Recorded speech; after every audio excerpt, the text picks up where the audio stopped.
E, chegando a manhã, todos os príncipes dos sacerdotes e os anciãos do povo formavam juntamente conselho contra Jesus, para o matarem. E maniatando, o levaram e entregaram ao presidente Pôncio Pilatos.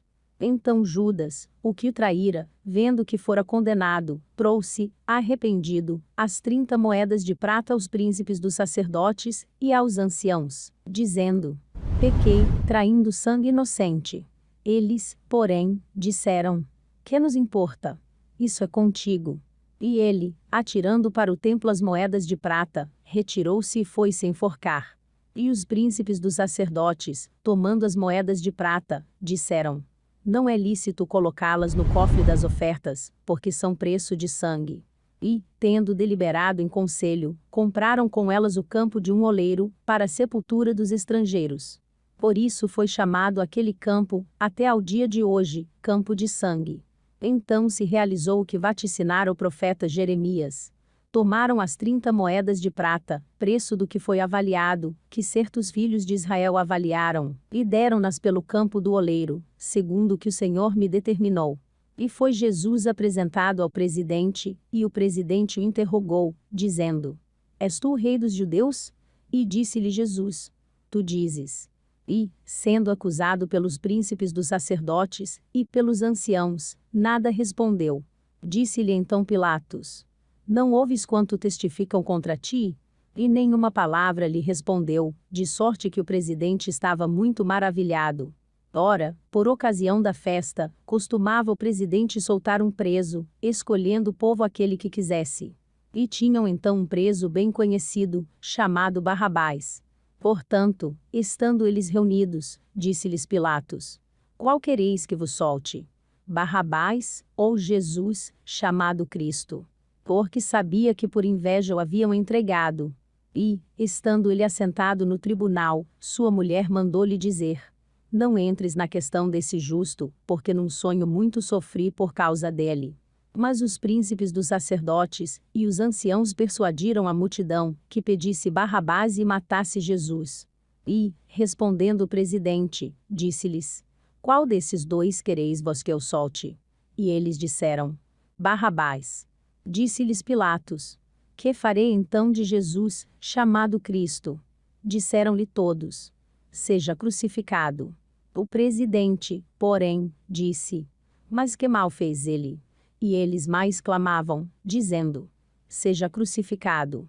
Então Pilatos, vendo que nada aproveitava, antes o tumulto crescia, tomando água, lavou as mãos diante da multidão, dizendo: estou inocente do sangue deste justo.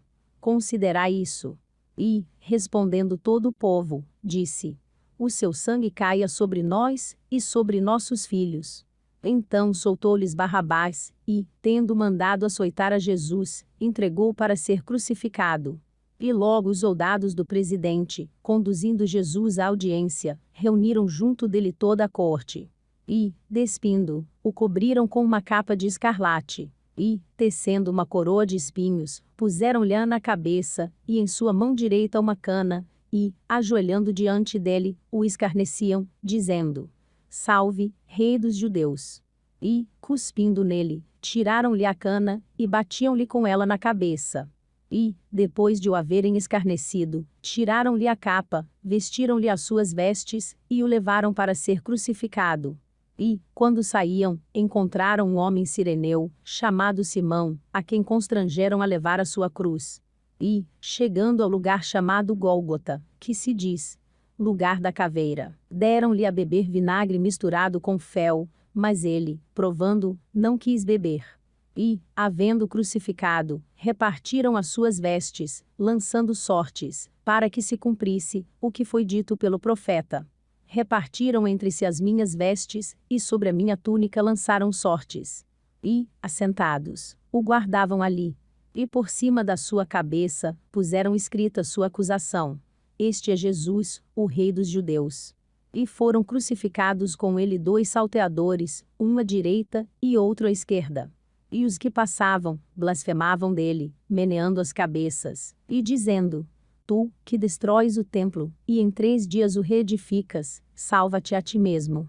Se és filho de Deus, desce da cruz. E da mesma maneira também os príncipes dos sacerdotes, com os escribas, e anciãos, e fariseus, escarnecendo, diziam: salvou os outros, e a si mesmo não pôde salvar-se. Se é o rei de Israel, desça agora da cruz, e creremos nele. Confiou em Deus. Livre-o agora, se o ama, porque disse: sou filho de Deus. E o mesmo lhe lançaram também em rosto os salteadores que com ele estavam crucificados. E desde a hora sexta houve trevas sobre toda a terra, até a hora nona. E perto da hora nona, exclamou Jesus em alta voz, dizendo: Eli, Eli, lama sabactani, isto é, Deus meu, por que me desamparaste? E alguns dos que ali estavam, ouvindo isto, diziam: este chama por Elias. E logo um deles, correndo, tomou uma esponja, e embebeu-a em vinagre, e, pondo-a numa cana, dava-lhe de beber. Os outros, porém, diziam: deixa, vejamos se Elias vem livrá-lo. E Jesus, clamando outra vez com grande voz, rendeu o espírito. E eis que o véu do templo se rasgou em dois, de alto a baixo, e tremeu a terra, e fenderam-se as pedras. E abriram-se os sepulcros, e muitos corpos de santos que dormiam, foram ressuscitados. E, saindo dos sepulcros, depois da ressurreição dele, entraram na cidade santa, e apareceram a muitos. E o centurião, e os que com ele guardavam a Jesus, vendo o terremoto, e as coisas que haviam sucedido, tiveram grande temor, e disseram: verdadeiramente este era o Filho de Deus. E estavam ali, olhando de longe, muitas mulheres que tinham seguido Jesus desde a Galileia, para o servir, entre as quais estavam Maria Madalena, e Maria, mãe de Tiago, e de José, e a mãe dos filhos de Zebedeu. E, vinda já tarde, chegou um homem rico, de Arimateia, por nome José, que também era discípulo de Jesus. Este foi ter com Pilatos, e pediu-lhe o corpo de Jesus. Então Pilatos mandou que o corpo lhe fosse dado. E José, tomando o corpo, envolveu num fino e limpo lençol, e o pôs no seu sepulcro novo, que havia aberto em rocha, e, rodando uma grande pedra para a porta do sepulcro, retirou-se. E estavam ali Maria Madalena, e a outra Maria, assentadas defronte do sepulcro. E no dia seguinte, que é o dia depois da preparação, reuniram-se os príncipes dos sacerdotes, e os fariseus em casa de Pilatos, dizendo: Senhor, lembramo-nos de que aquele enganador, vivendo ainda, disse: depois de 3 dias ressuscitarei. Manda, pois, que o sepulcro seja guardado com segurança até ao 3º dia, não se dê o caso que os seus discípulos vão de noite, e o furtem, e digam ao povo: ressuscitou dentre os mortos, e assim o último erro será pior do que o primeiro. E disse-lhes Pilatos: tendes a guarda, ide, guardai-o como entenderdes. E, indo eles, seguraram o sepulcro com a guarda, selando a pedra. Mateus 27 do 1 ao 66.